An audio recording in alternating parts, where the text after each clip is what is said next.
Hello beautiful soul! Welcome back to my channel. This is Mei Chang. I'm from Japan, Kabayan. Scorpio, this reading is for you September 1 to September 15, 2024.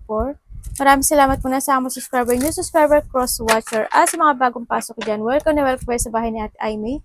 Maraming salamat po sa nakataba ng puso yung mga comments. At sa mga nagpa-personal reading ko, maraming salamat. Kung gusto niyo po ng energy niyo lang ang gusto makuha natin, all the details po ita sa baba po ng video na ito. This is a general reading. Kunin mo lang ang sayo at itapon ang hindi naman sayo. Maaring vice versa, maaring energy mo, energy ng person mo, energy ng malapit sa puso mo. Maaring nangyayari, or mangyayari pa lang. Use your own intuition, lawakan natin ang ating isipan.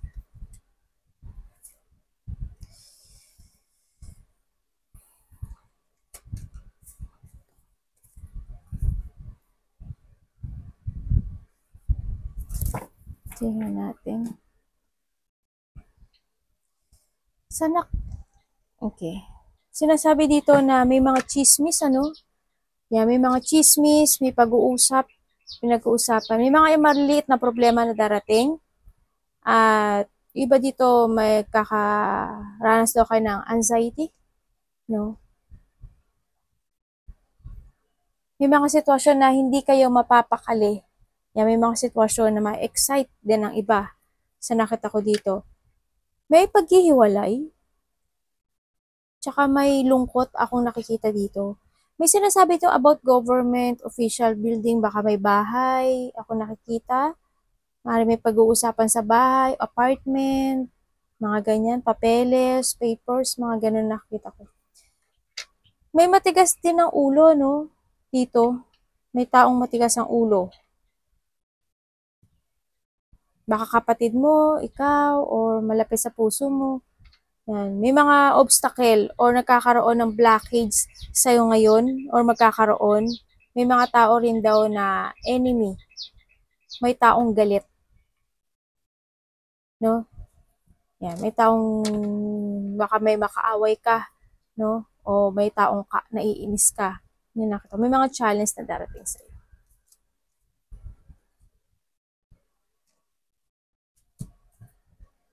Yung iba siguro sa inyo, medyo may problema kayo sa money or sa trabaho. Yan. May problema siguro kayo. And then, nakita ko may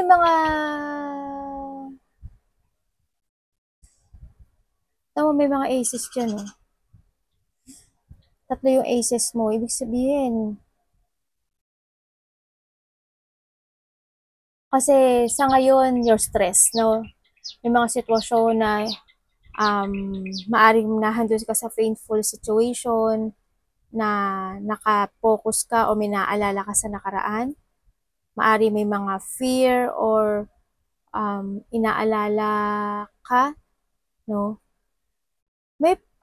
Meron pagka something may parang you feel talunan ang nakikita ko dito. No? Parang talunan ka sa isang situation or may mga sitwasyon na hindi ka talaga nakakatulog, maaaring nagkaka-mind drain ka na. May mga inaalala ka na isang sitwasyon na mahalaga sa'yo sa nakikita ko dito. Sabi lang dito na kailangan mo lang daw maging positive or you need to take it action and kumbaga positive motion ang kailangan kasi. And you need to create yourself again to make a new beginning sa buhay mo, no? Mas sa ngayon siguro mas mahalin mo. May beginning kasi kung tatlo yan, di ba? There's a new beginning na magaganap sa buhay mo. Yung mga sitwasyon na maaring pag-aalala, yan magtatapos na rin siya, no? Within 3 to 2 1 to 3 either weeks or months or days. Yan na nakita ko dito, no?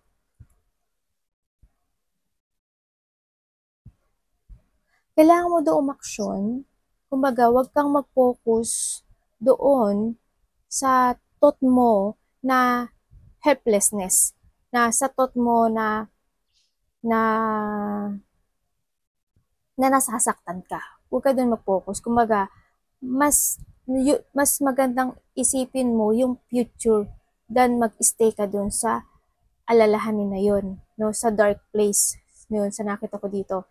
Mas more mong mahalin yung sarili mo. Siguro yung iba dito magkakaroon na ng new beginning, a fresh start, ganyan.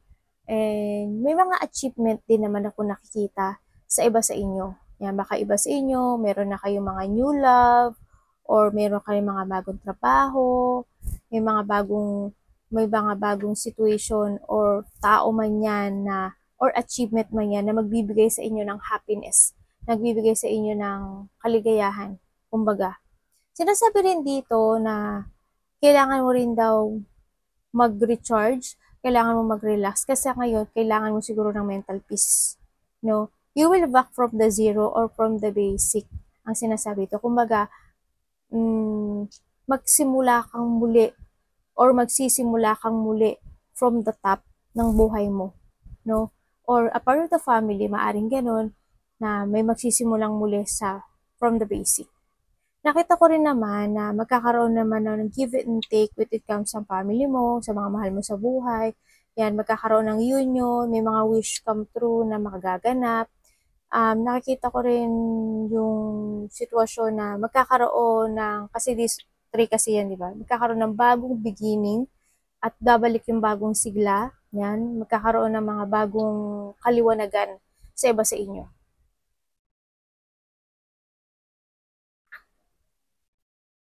Sa nakita ko, yung iba sa inyo, kailangan nyo daw balansehin ang sitwasyon nyo, no, sa ngayon. Sa trabaho, sa family, at sa sarili nyo. Kailangan balanse. Huwag lang ikaw yung intindi ng intindi. Sa iba ha, paano nyo lang, sa iba, nakita, huwag ka lang intindi ng intindi sa kanila. Intindihin mo rin yung sarili mo. Mag-focus ka rin sa sarili mo. Mag-start ka rin sa sarili mo. Kumbaga, handun kasi yung more on focus ka siguro sa ibang tao than sa'yo. Sa ngayon nakikita ko, kasi mas ikaw ang parang naapektuhan eh. Or maaring lahat naapektuhan, pero ang nakita ko dito, more is ikaw. Siguro you will start muna sa sarili mo to heal, no? Sa sarili mo na magkaroon ka ng mental peace. Magbigay ka muna sa sarili mo ng space. Magbigay ng oras para sa sarili mo, no? Para makapag-relax ka naman, na wala kang iisipin. Na magkakaroon ng pagsisimulang muli. Ako nakita dito. Tingnan natin. Handi yung pagtulong mo, mabait ka.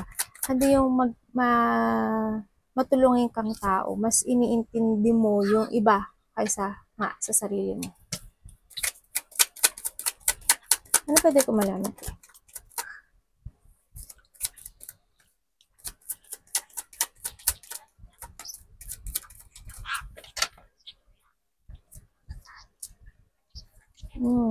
Okay. Bakit po?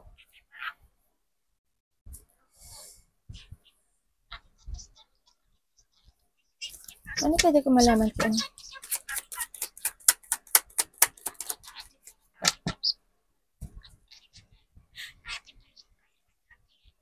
Okay. Sa ngayon, naghihintay ka ng tamang panahon. No, naghihintay ka ng tamang panahon, ng tamang direksyon sa buhay mo. No, naghihintay ka ng bagong simula sa buhay mo. Sa ngayon kasi nagkakaroon ng delay-delay. No, maaring may stress, anxiety, may mga sitwasyon na indecision, maaring may malalaman ka ron na katotohanan. Yan, may mga iba sa inyo, sobra yung pag-iisip, may mental turmoil, and then stress talaga, no?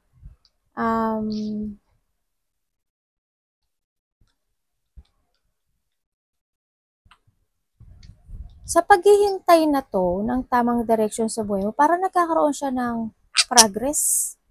May mga sitwasyon dito na pero in a divine timing, ibibigay ito sa inyo. Maaring may good news. May bigla ang mangyayari. Nakasiyahan. Yes, there's a good news na darating.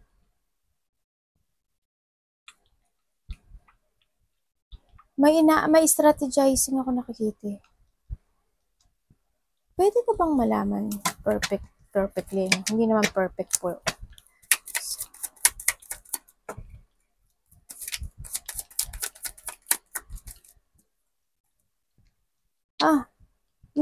In a divine timing, ibibigay ito sa'yo.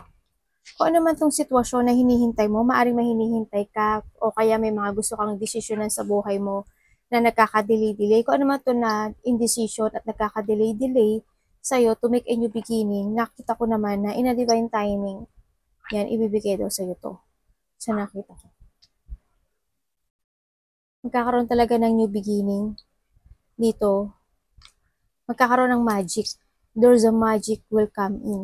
No? Kung ano man itong sitwasyon mo na nai-stress ka, baka hindi mo mamalayan kung nai-stress ka sa nag-aalala ka sa trabaho mo, sa kaperahan mo, o sa mga mahalaga sa buhay mo, yan, magkakaroon ng miracle. In a divine time, nakatingin sa universe, bibigay yung matagal mo nang inihintay na resulta. No?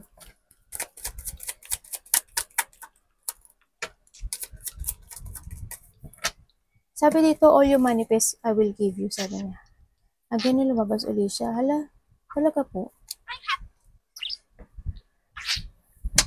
Malungkot ka sa loob, okay ka sa labas eh, no? Hindi mo pinapakita yung totoo mo nararamdaman. The full and the full again. Maraming mangyayari sa'yo, no? Maraming pagbabago mangyayari sa'yo. Maraming magbibeginning sa'yo. Magsisimula ka. Nasasaktan ka, pero hindi mo sinasabi, itinatago mo. You hiding your feelings. No? You hiding your feelings talaga. Yes, there's a good news. There's a good news ako nakikita naman. Ito. Nakimkimin kang tao sa nakikita ko dito. Iba dito, paaring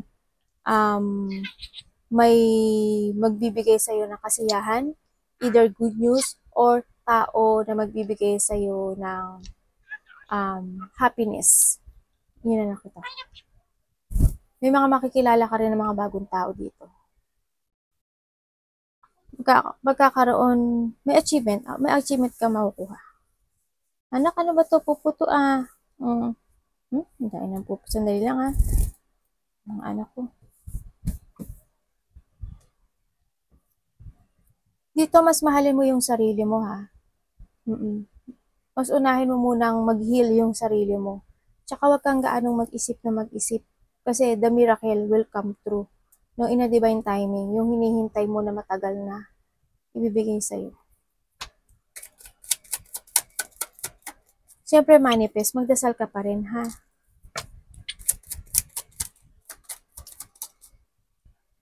Ang galing, oh. Alam mo, diba kanino dito, ace. Tapos ito, once din na once. Bakit dito bumaliktad dito nakatayo? Bakit po? Bakit po?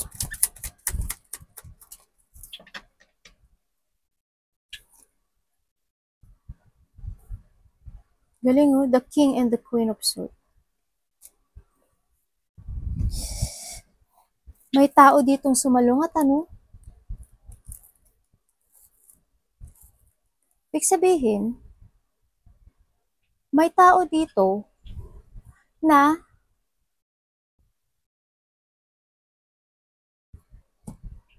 hindi pantay sa iyo eh. Ikaw kasi more on action. Itong tao na to, hindi ko alam, parang hindi siya nag-action. Maaring tamad or maaring ayaw niyang magkagagawa or ito yung tao na hindi ko alam kung may parang wala ata siyang trabaho or hindi stable. Ang nakita ko dito.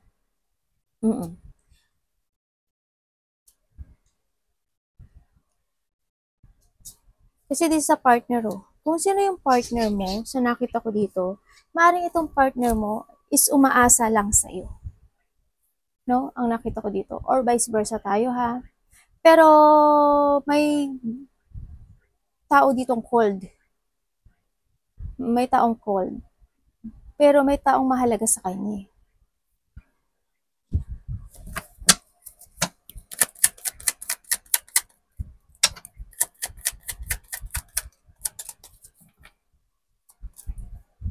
Queen of Pentacles.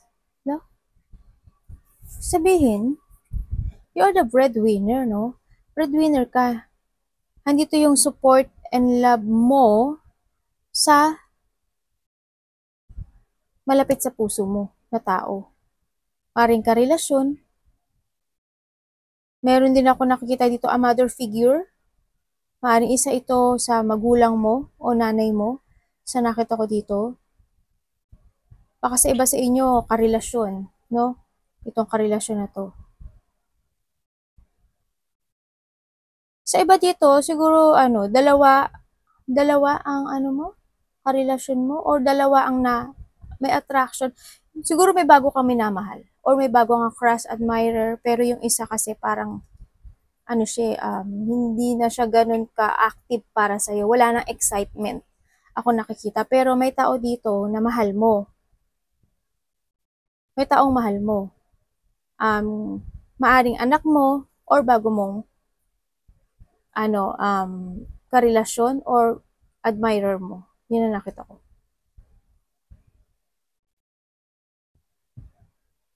Meron din ako nakikita dito na pag-uusap na related ang money, ang decisions in life. No, sa nakita ko dito.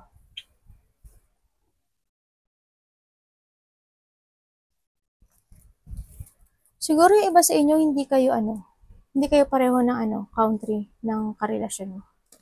Yun nakita ko eh. May makikita-kita daw. Pinupuan nyo na naman si mami, mga anak ko ah. Anong pwede ko malaman kay Ace of Cups?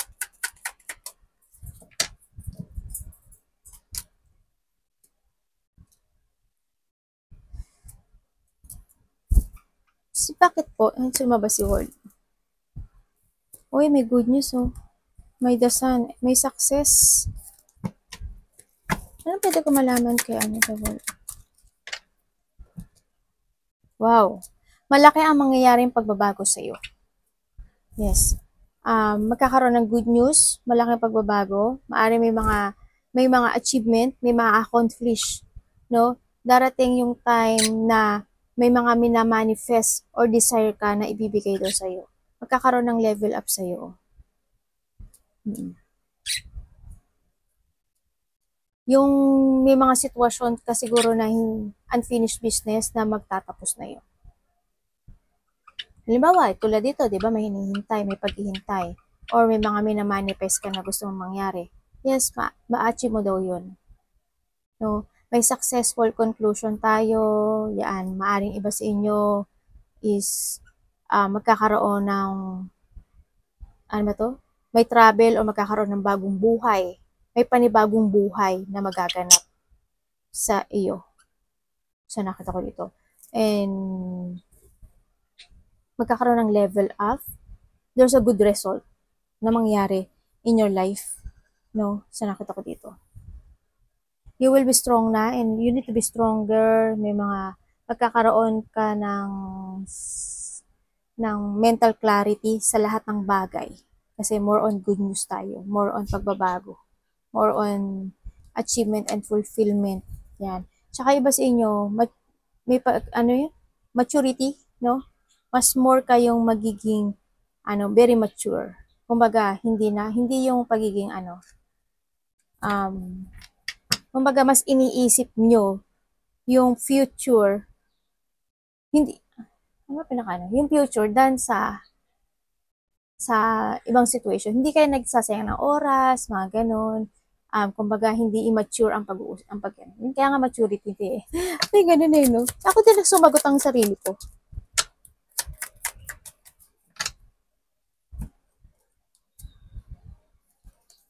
Bakit po? Tingnan natin. Bakit?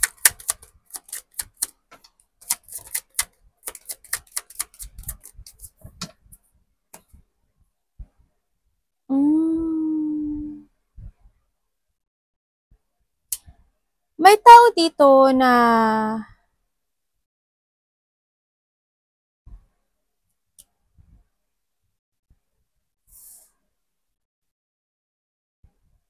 okay, fine.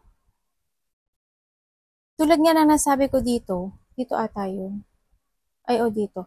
May, di ba sabi ko kanina, parang may taong may pagkatamad or wala na yung excitement mo na yun sa nakita ko dito. May tao dito na maaring ikaw magkakaroon ka ng disappointment.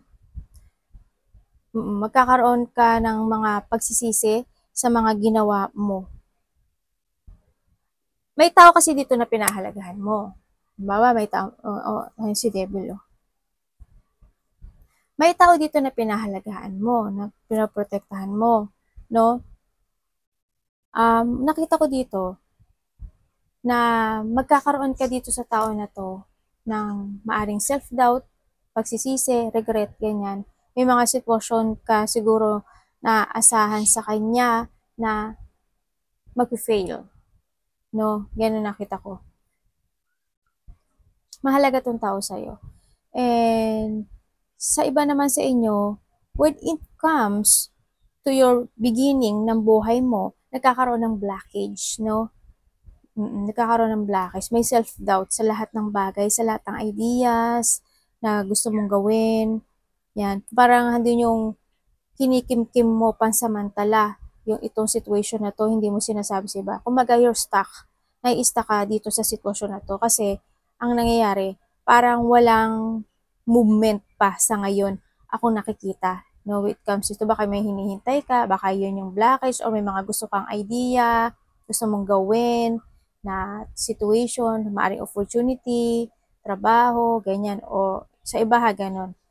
Kaya ngayon, nakita ko dito na hindi pa siya, pabalik kasi siya, may blockage na nagaganap sa buhay mo. No? Nagkakaroon din ng mga lack of planning, maaring iba sa inyo is lack of confidence sa ngayon. May mga gaganap na frustrations in life na kaya sinasabi rin siguro dito na kailangan mo ng mental peace. You need to be relaxed, no? Dito. And yun nga, makimkimin ka kasi sa nakita ko dito. Sinasabi rin dito na iba sa inyo, hindi ko alam kung may sinasabing moving home. Meron bang mag-move ng bahay? O lilipat ng bahay, parang ganun. No? Nakita ko. Tingnan natin. Yung iba sa inyo,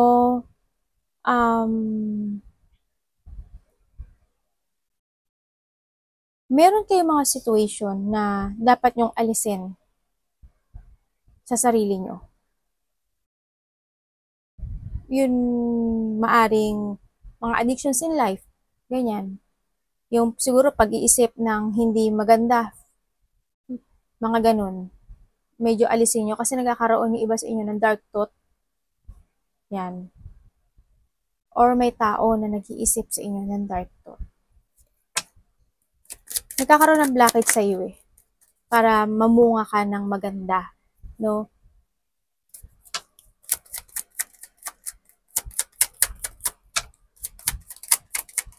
Kumbaga napipigilan yung pag-usbong mo. Okay.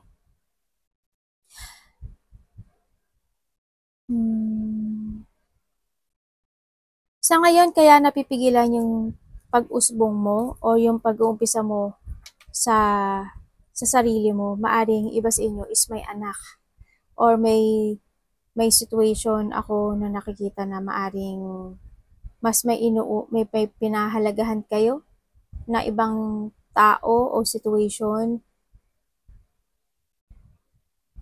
kaya walang beginning pa sa ngayon o kaya nawawala ng movement o kaya nagkakaroon ng blockage sa inyo.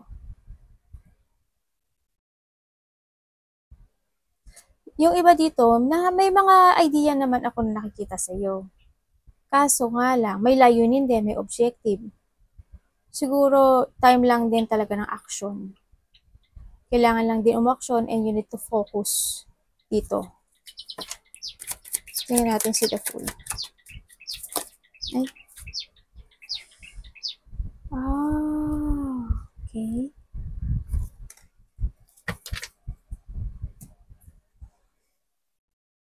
There's a new beginning sa'yo, pero sa ngayon, nakikita ko, stuck talaga. Simula pisa pa lang, you're stuck.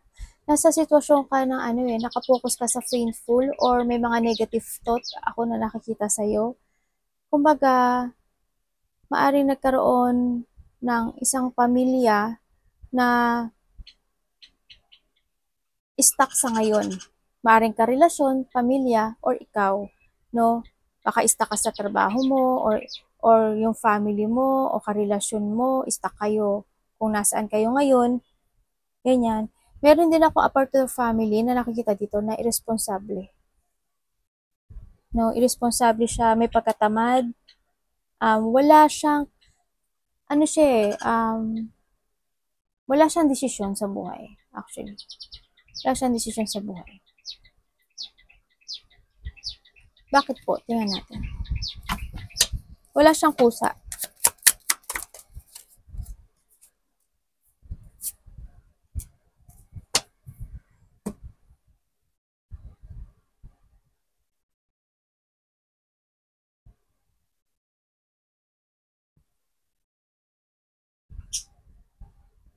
Maari din na may mag-a-apology na, may makikita-kita, oh.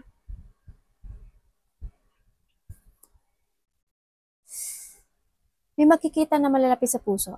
Maaring pamilya, isa sa pamilya mo. Pero, bakit nagsisinungaling siya? May tao nagsisinungaling. Malapit to sa, hindi siya family mo, malapit to sa puso mo. Maaring karelasyon. Maaring nagkaroon sa iba sa inyo ng third party. No? Or apart to the family, nagkaroon ng iba, babae, or ibang lalaki, third party, nagkaroon ng blockage. Dito kasi, may magbabalik, maaring mag-sorry, may apology. May mga sitwasyon din ako na nakikita dito na may mga hinihiling kang pagbabago sa nakikita ko dito. Sa ngayon, may mga sitwasyon na tinitiis mo eh. Patient ka namang tao, pero may tinitiis ka.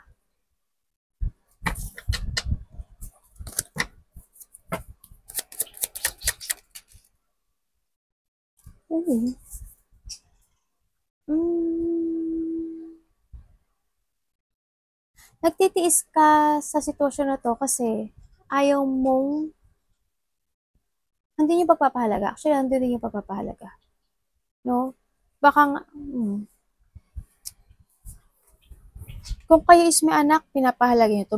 Meron kayong sitwasyon na hindi niyo pa siya kayang bitiwan sa ngayon. Maaring mahalaga kasi sa inyo itong sitwasyon na to. Nagtitiis lang kayo para lang may pinapahalaga kayo, para lang payapa, andun na yung para tahimik sa ngayon sa nakita ko dito. Yes, inaasa mo na matupad lahat ng wish mo, lahat ng mga pangarap mo, about sa family mo, about sa karelasyon mo, about sa anak mo, or sa sitwasyon mo sa ngayon. Sa ngayon kasi, stuck ka. No? Sa ngayon, hindi ko pa nakikita yung movement dito. Pero, ang makikita ko lang dito is magbabalik ka from the basic.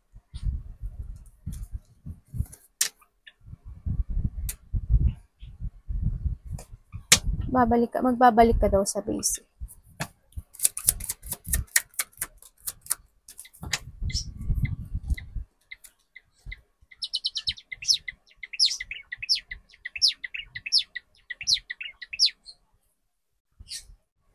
Balik-balik. Siyempre, naputol. Dito tayo naputol, pero nailabas ko na to. Always to nangyari. Dito kasi sa part na to, may tao na umalis. Maring apart to the family. May nag-abandon na. May nag-abandon, maaring, kasi lalaki yung nakikita ko. Pero wala naman yung sa gender. Pero yung nakita ko ito is lalaki. Maaring siya is inabandonahan ka o inabandonahan mo siya. No? Then nakikita ko rin dito na maaring kung hindi man siya umalis na dahil sa karelasyon o humiwalay, maari din na siya is nawala ng buhay o namatay, no? Sa nakita ko dito. Meron din dito magkakapatid or apart to the family, may nagkaroon ng magulong pamilya or magulong magkakapatid or ka-relationship, no? Na hindi nagkasundo-sundo in the past. Maaring nagkaroon ng mga agreement, battle, maaring nagkairitahan, nagkaroon maaari na kung sa iba ng competition, may mga disagreement, tsaka nagkaroon ng matataas ang ego. May pinag-aawayan din na related ang ang territorial sa iba, sa inyo. Pero yung situation na yun is magtatapos na. Sa nakita ko dito, siguro within 5 days, 5 weeks, or maybe by October. By October, ganyan, October something, or 10 days, 10 days, 10 weeks, or by October. No, nakita ko to. Magtatapos na daw yun. Kumaga, magkakaroon na ng harmony, yung mga gulo o hindi pagkakaintindihan, or away man yan, is magtatapos na. Yung mga, magkakaroon na ng solusyon dito. No, magkakaroon na ng solusyon, magkakaroon na ng peace. Kumbaga magtatapos itong sitwasyon ito. May nakita rin ako dito na may taong naghahanap ng agreement or may takot na, may natatakot din na kumprontahin.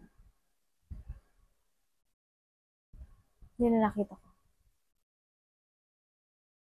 May tao dito na ayaw na rin ng competition. Kumbaga ayaw na niyang lumaban.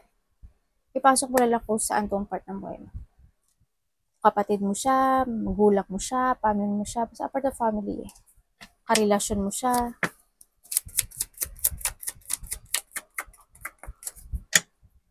Nagkaroon ng iba dito na ano, no?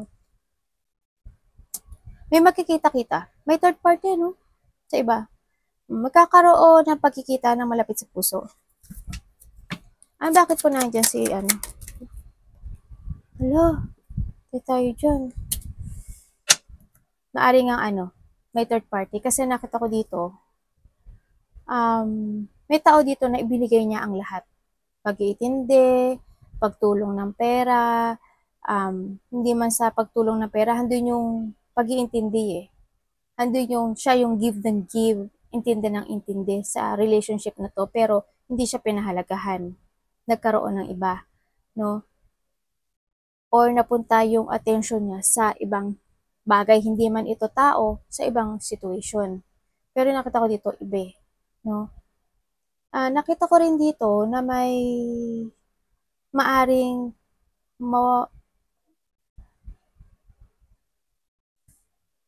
tingnan natin. Kukuhanin ko pa ha. Bakit po? Bakit sinasabi niyo po dyan?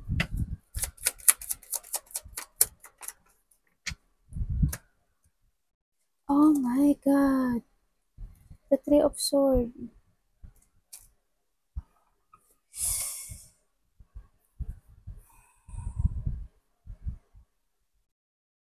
May kabiguan tayo, no?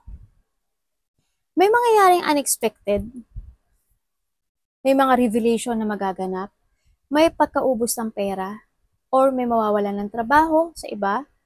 May mag-shortage sa pera. May taong sakim.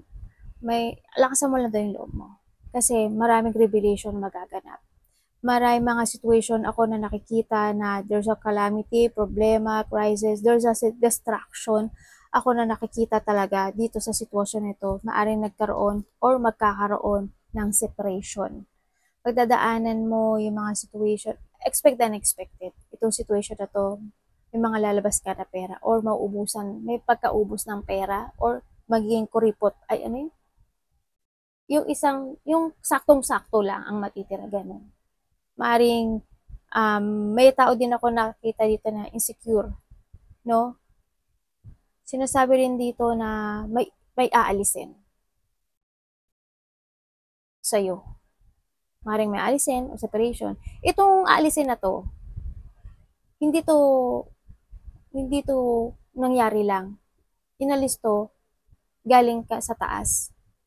Siya yung mismo kusang nag-alis dito sa, mag-aalis sa sitwasyon na to sa'yo.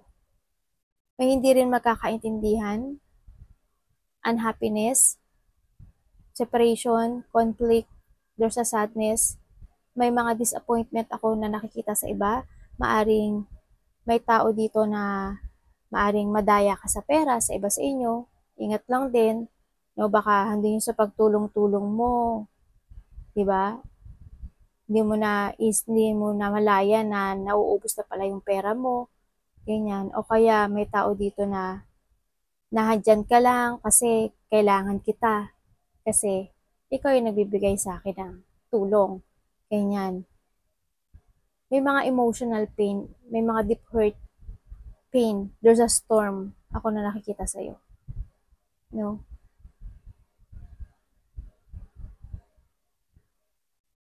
Yun ang nakikita ko. Maaari may magbibigay din ng payo or may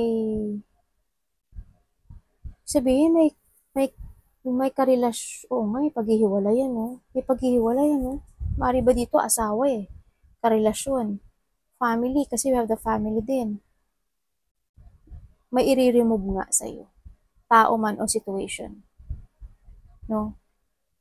Arigatou namaste, God bless.